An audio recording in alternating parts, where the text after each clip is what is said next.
What's up, you guys? My name is Emma. Today, I'm not reacting to anything. As odd as that sounds, as you may have seen from the title, this is just me talking about my favorite characters from the Danganronpa games.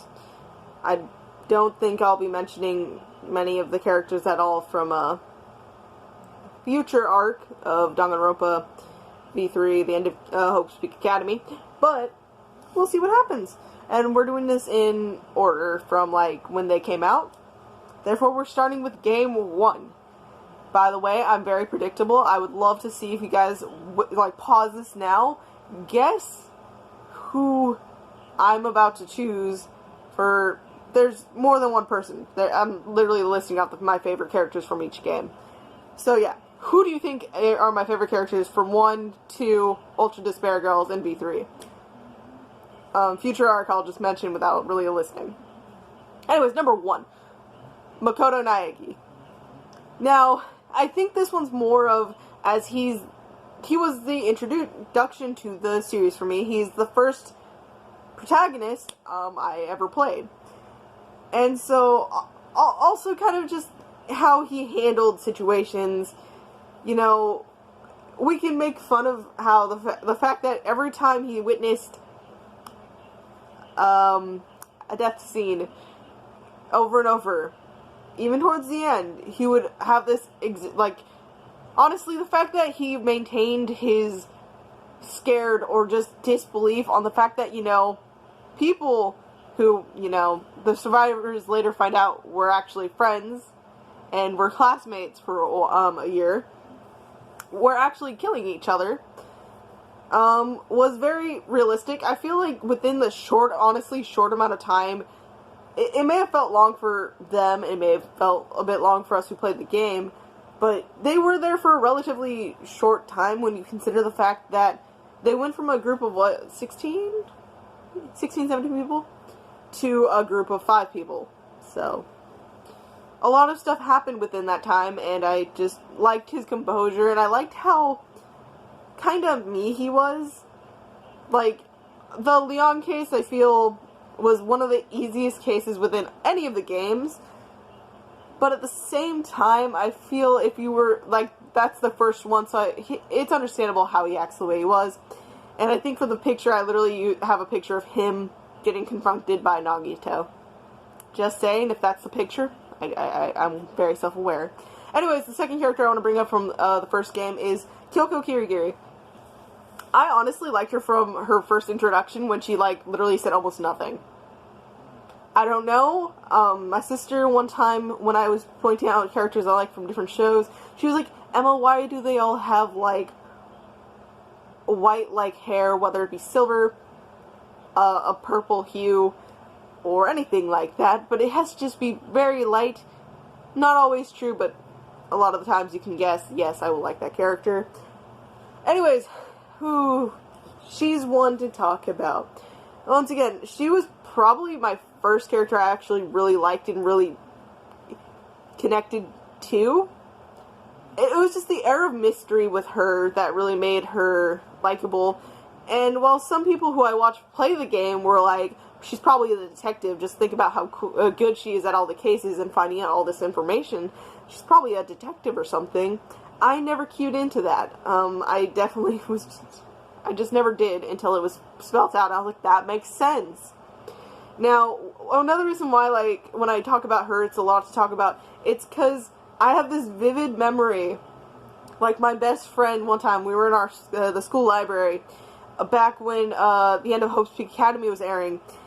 I hadn't been keeping up with it at that time. I was super busy and just was not watching it consistently. And in the library, my friend was just like, hey Emma, did you hear? So-and-so died, and then, spoilers, and then Kyoko dies, and I'm like, what? Excuse me? Because I was genuine wait, what? What do you mean she dies? And this was back when I still looked at Tumblr. I never posted anything, but I did look at it, because I liked some of the things that were there. At least, for show-wise.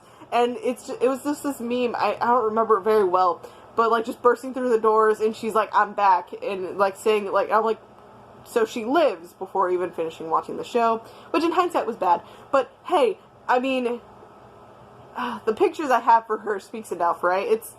I love her. She was my absolute favorite from the first game. And when I second thought she was dead, I genuinely questioned life. I was like, no, don't do that to me. It was like when they fake killed Asahina.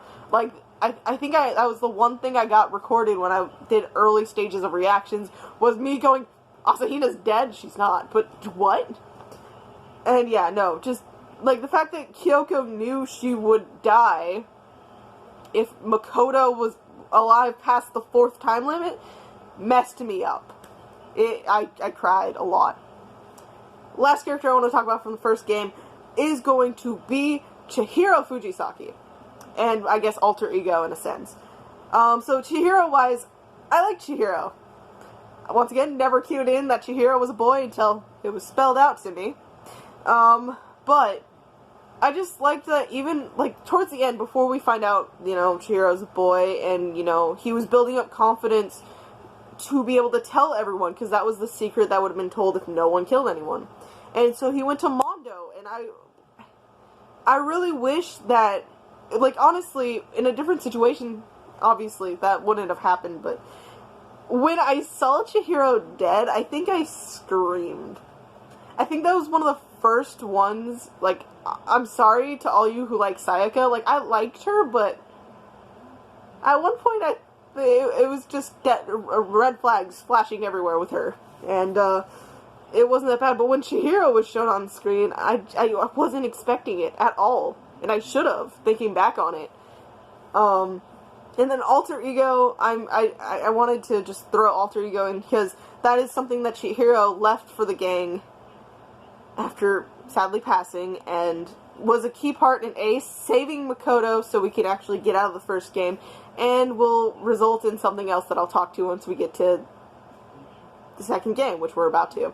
Anyways, the first character for the second game, Goodbye Despair, will be, can you guess it? Hajime Hinata. Now, he's this case where, like, I liked him, because honestly, he sounded like me half the time, but it was also helped with the anime later on. I always liked him, but the anime helped a lot. Just how relatable he was, and then, like, finding out that he was a reserve course student who was then later chosen for the Kamakura project, and completely pretty much erased all of his personality memories and made him something completely different. In the end, it works out, and it's the reason why, you know, everyone's back up. But at the same time, it's just, it was so horrible hearing that, and just when the lines of Junko just mentioning, oh, don't even bother try feeling your head. This is it's just an avatar. You won't feel the scar there. I'm just like, oh my god, really? The second game scarred me. You'll find out why in a second. Anyways, but yeah, no, just all of that, and I really felt for him when everyone was starting to doubt him just because he was a reserve course student. It's like, huh, you're different than all of us. Are you sure you're not the traitor? Just, he's been here solving case after case after case for you.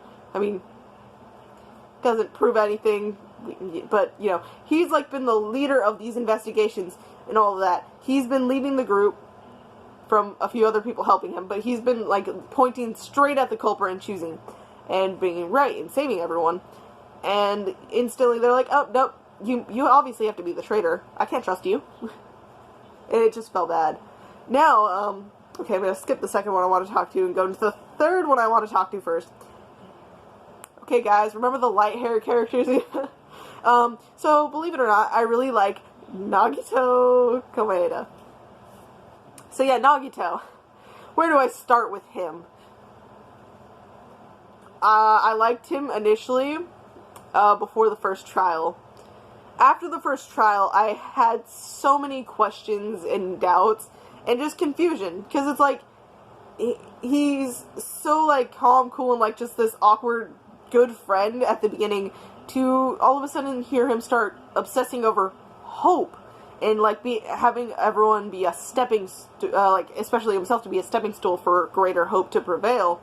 And I felt bad for kind of liking him because I'm like, he's pretty crazy, but at the same time, in hindsight, just because of the things he went through as a child and just how messed up and BS his luck truly is, it kind of formed him into being who he is.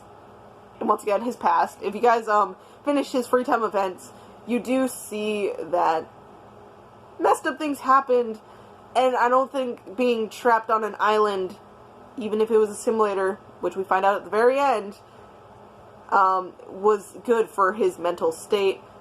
Really anyone's, but, you know, especially his. And just the fact that, like, yes, he was crazy, but in the end he was one of those people who was always giving good clues and evidence once he decided to open his mouth. I still remember him getting locked in the room and tied up. I remember that vividly. I didn't want him to die, by the way. He was on the list of people I didn't want to die. And now, going back to the second person who I wanted to talk about, and here's where it really ties in, Chiaki Nanami. I've heard some people just not like her, and I've heard other people really like her. I'm on that really like her scale. Now, Chiaki. It wasn't the fact that she was a gamer that made me like her. It was just how adorable she was. Just her pouty face, her, like, just her demeanor, and then whenever she would get excited, she'd be like, you know, all of that stuff. There was an air of mystery, especially within her free time events, when you, like, hear she doesn't know all of these things, which, for the most part, would be common knowledge, or, you know, if you're within an area, something you would have at least heard of. Maybe you wouldn't know all the details, but you would have heard of it. And that made her interesting in herself. But then she was also one of the key players who helped in investigations and led Hajime to the actual answer. Once again, she was on the list of people I did not want to die. And it's ironic that 2 out of the 3 people who I choose as my favorite for the Danganronpa 2 game die within the same chapter. Oh, that has to suck when it turns out that Chiaki is the traitor, and, she leads everyone to that point, and she's like, Hajime, please, prove to everyone that I'm the traitor, and then you guys need to vote for me. It's not like last time. It's not you downing each other. It's you believing in me. And that hurt my soul, and this is a game that I would replay at school, and my friend who talked about, like, Kirigiri, and mentioned Nagito in the anime when he gets, shot. He gets saved, but shot. But no, one of the biggest things that makes, like, the fact that I love Chiaki so painful is the fact that I don't just have to see her die in one way. The anime came along, and it showed us all these nice scenes of her hanging out with Hajime, her gathering the class, building the strong bond, realizing, oh wait, why is the AI about Chiaki? Oh, it's because she meant a lot to everyone. And, in the game, whenever, I'm not gonna lie, straight up, like, this sounds stupid in hindsight, but whenever I hear the word Tetris, I just remember her death from the game. I've played Tetris a few times since then, but it's, immediately after, I would tend to watch someone play the game, and I would be like, oh, why did I do that? But that's not the one that really haunts me. It's the anime one. Throughout the anime, slowly and slowly, I was like so happy that she was there. And then slowly I was like, if she's here, yet she's an AI in the game, she probably dies here. And I slowly was like, no, and just stopped. And that is because her death turned out to be as horrendous as I expected. I hate Junko. She's probably the top of the most hated lists in Danganronpa for me, but the fact that she's so hated is probably good, because that means they did their job. I really just don't like Junko. At all. I can't. But Chiaki's death, just, everything about it hurt. And, like, her speech talking I wanted to hang out with my classmates more. I wanted to play games with Hinata. And then just her breaking down and saying, I don't want to die. It just hurts, okay? I'm weak. And then, like, especially following along with the fact that after she actually dies, Izuru picks up her, hair clip, and you see remnants of Hajime have to be there because tears, crying. And then side hope for the anime, getting to see her and, like, Hajime have this discussion, even though it's really within his head, it's just really true, and it made me happy, but it was in a bittersweet way. Like, I like seeing it, and I like the fact that we actually got to hear her there, knowing that, you know, it wasn't necessarily real. Kind of just left that bit of sadness there. Knowing that literally the second game, the only one who truly died was Chiaki. Okay. Moving on to Ultra Despair Girls. I think the first game for Danganronpa that I played completely blind. The major character I want to talk about here is Toko Fukawa. I liked Komaru, she was cool, but we're talking about Toko here. The reason why we're talking about her is because in the first game, I didn't really like her much. Like, she had her moments where I did like her, but for the most part, didn't really like her. So, when I noticed that she was going to be such a main part of this story, I was a little worried. It was completely unfounded. I loved, like, just seeing her evolution from, like, first game to going into the final act of Ultra Despair Girls. She still has her Togami weird fantasy moments that honestly still chill me to the core. I can't. Oh god. But she, like, just seeing her bond with Komaru, and even Genocide Show, Genocide Jill, Genocide Jack, whichever one you call her, you know, the Genociders, the side, whichever one you call her, just seeing both of them kind of, like, mutually bond to Komaru, or, Dekomaru, Dekomaru, I think, is what they, both of them call her. Dekomaru, which one? I don't know. It's been a minute, but just, that was all cool. But yeah, no. Komaru was cool, and getting to play as Naegi's little sister was honestly intriguing. And I remembered her from, like, when she was brought up for the first motive in the first game. And so, you know, it really did spike my interest in getting to see what happened to those people. And the fact that they were forgotten till, you know, the Toa City incidents began. Now on to V3. The last game we will be talking about here. Now, once again, have you seen the pattern? Other than V3, considering, no, other than Ultra Despair Girls, considering I didn't really talk about Komaru much? Yes, so it should not surprise you that I am going to say Shuichi Saihara. I like him more, like, a lot. Because, I don't know, I liked, like, his and Kaede's interactions before her messed up death that she didn't even deserve. But Shuichi, his evolution from, like, being so scared of the truth because of something that happened in the past, and seeing him grow, and, like, you could tell he was starting to fight for what he believed in, like, through Kaede's words and then Kaito's teachings, you genuinely see him grow as a person. You know, he may have had his moments in slipping up here and there, but that's natural. You don't, like, just instantly learn from a mistake. I wish that was true, but that's not always the case for most people. And just seeing the, like, especially towards the end, how he comes up with the case of, hey, let's do a retrial, because he finds the evidence that finally goes and states that, hey, Monokuma cheated. Kaede wasn't the killer. The mastermind was. And to prove who the mastermind was, which is Tsumugi, who joins Junko in the ranks of I don't really like her.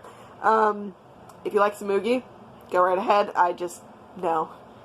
The tale of not liking Tsumugi is hilarious, because when I heard her last name for the first time, I jokingly was like, hey, how dare you steal Naoto's name? I don't like you. Turned out to be the mastermind, so, good luck there, guessing. But, yeah, no. Also, what look do you like for Shuichi more? Do you like him with his hat or without his hat? I liked him with the hat. It could just be me. I don't know. Now, moving in, we're skipping the second one and going to the third one, since it's connected to the first one, being Kaede. We didn't have that much time to play her as. We played her for the prologue and then chapter 1, where she dies at the end of it, and, you know, we start playing as Shuichi. Kaede was interesting, because other than Ultra Despair Girls, Trigger Happy Havoc, and Goodbye Despair, you know, you played as a guy, and some people didn't really count Ultra Despair, considering it was a different type of, game, where it was a first person, not first person, but it was a third person shooter, and the other ones were heavily story and mystery based, while this one was literally going through the city, destroying Monokumas, and just trying to find who's doing this. Which I guess is a mystery, but in a completely different sense. So some people don't count it. So it was really interesting getting to play as Kaede. Also, this was another game where I went in feeling quite blind, till I remembered before the game was released over here, me and my friend in computer class, 7th grade, spoiled every case for ourselves. I don't understand. I don't understand how I forgot all that stuff happened. After the game finished, I was like, so dumbfounded. I was like, oh my god, I didn't believe any of that happened, to find out, you know, I knew from the very beginning, and I was just being an idiot who forgot everything. Why was I surprised that Kaede was found guilty? I think that was because the only thing I truly remembered was Tsumugi did it. Not that she was the mastermind, but my brain was just like, she was the culprit in the first case. She was, just I didn't remember the facts completely. So yeah, no, Kaede, I just liked her optimism, and even though she had her moments of feeling down, she cried in her room after Kokichi brought up that, you know, she was kind of dragging everyone in, and they were exhausted, they were tired, yet she wanted to keep going, and it felt like she was just dragging them by force. And she felt bad about that, and, you know, she felt down, and so she started crying. And, you know, she tried building Shuichi up, and she knew she was going down that first case. She knew she was gone, not because she knew she knew she was framed, but because she genuinely thought she killed Rantaro, which makes it worse. Literally, when I think back to the first case of V3, I get mad. And not only separated Shuichi and Kaede, it also... it was just messed up, the execution. But no, going into the third person, and probably last person I'm going to talk to for V3, is, drumroll please, no drumroll, okay, Kokichi Oma. Now, Kokichi, where do I begin with this fellow? Some people don't like him, other people like him, and others are just neutral. It's just a matter of, it's just a fact. And, you know, I'm a fan of him. It took a minute, but I'm a fan. So, here's kind of the process of Kokichi, level of like. His introduction, we all remember the infamous question he asked Kibo. Yeah, no, honestly, that caught me so off guard, it made me laugh. Don't know why. Can't answer that properly. And, with him, after the first trial, I was a bit mad at him for his, comments about Kaede, and, you know, ultimately, I kind of forgave him for that, but it kind of minorly held a grudge. By minorly, I mean a lot. Going into the second chapter, he was a bit interesting, is how I will phrase it. And, I actually started redeeming it, liking it a lot. And, you know, I was good with him.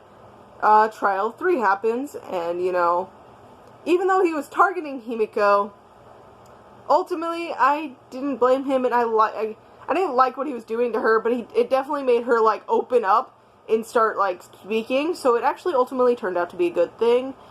Trial 4 happened, and I was quite angry. Quite mad. Gonta, yeah, no, he didn't deserve that. I can kind of understand the reasoning, that the thought process that might have been going through Kokichi's mind, but I can't really, like, piece together, like, how messed up all of that was. Miyu 100% was trying to kill Kokichi, so I'm not going to be, like, fast on the draw, like, how dare he kill Miyu, because, by the way, I'm sorry to people who like Miyu, she wasn't super high on my list.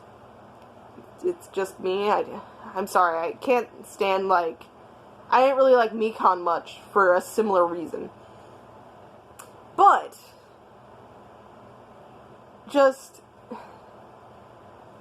I don't care how mad I was about 4, because it was just anger, it wasn't, like, resentment or hate.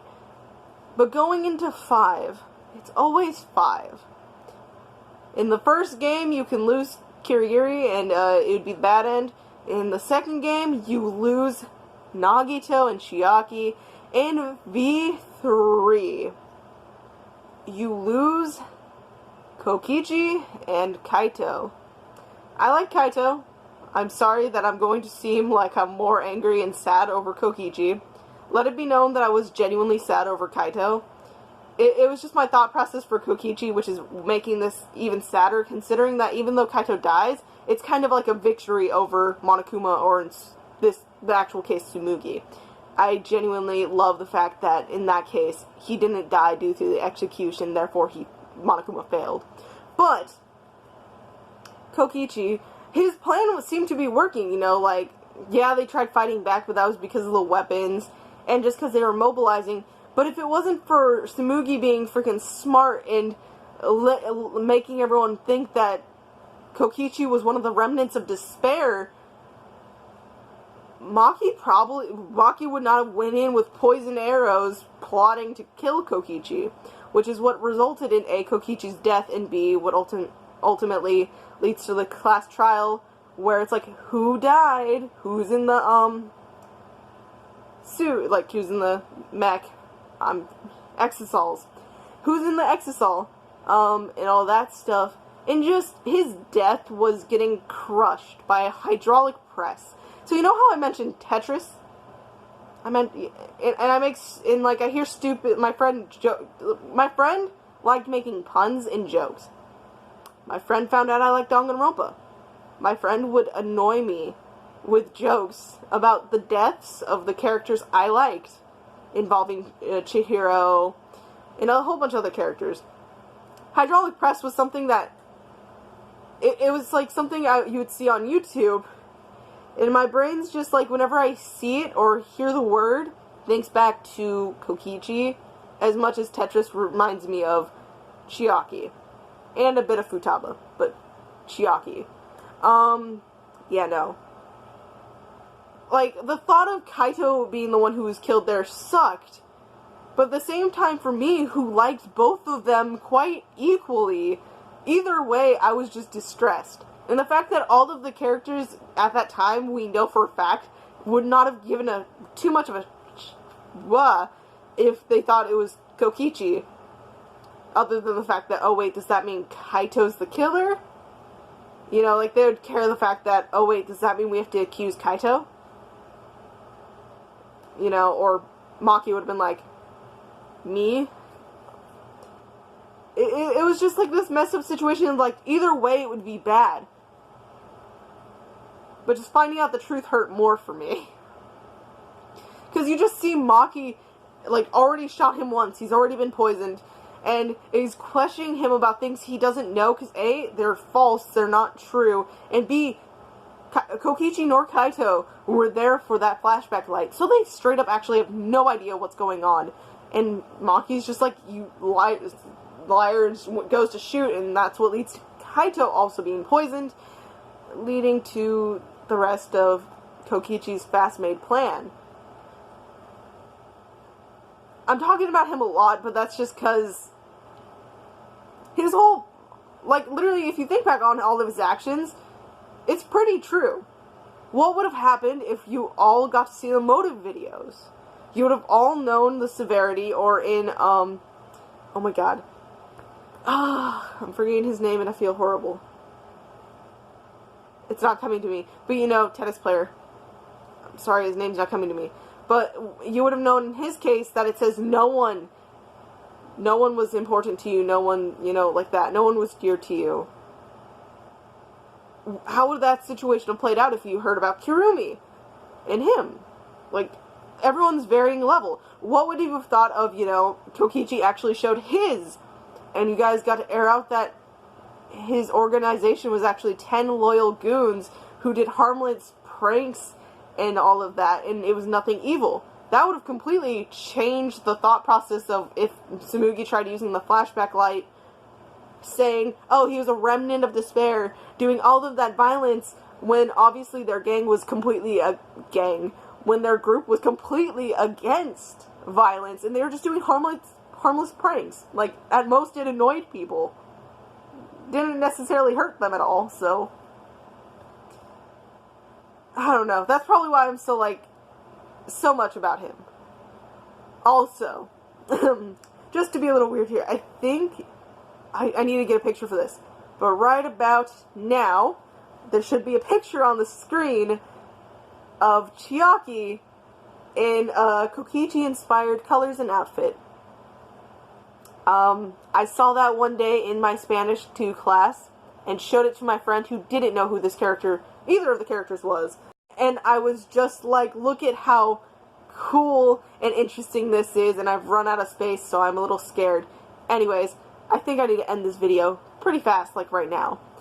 Thank you all for watching. Who are your favorite characters from any of the games? You don't have to go through those games that I brought up. I would like to know. And, yeah, this is all within everyone's opinion. So, you know, if I mentioned a character that I put on my I absolutely despise list, it's cool if they're one of your favorite characters. If a character is evil, and they're meant to be evil, if I dislike them, that kind of means I do like them. I dislike them so much, that means they're good characters in my opinion. I just will never say I love them, they're my favorite. They're my favorite on the evil, I hate them scale. That's all that really meant. I love Danganronpa.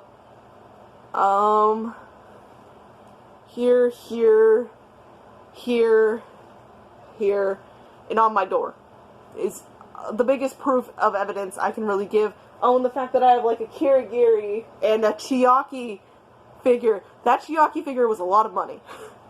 Worth it, but a lot of money. Ooh, man. I spend too much money on Danganronpa.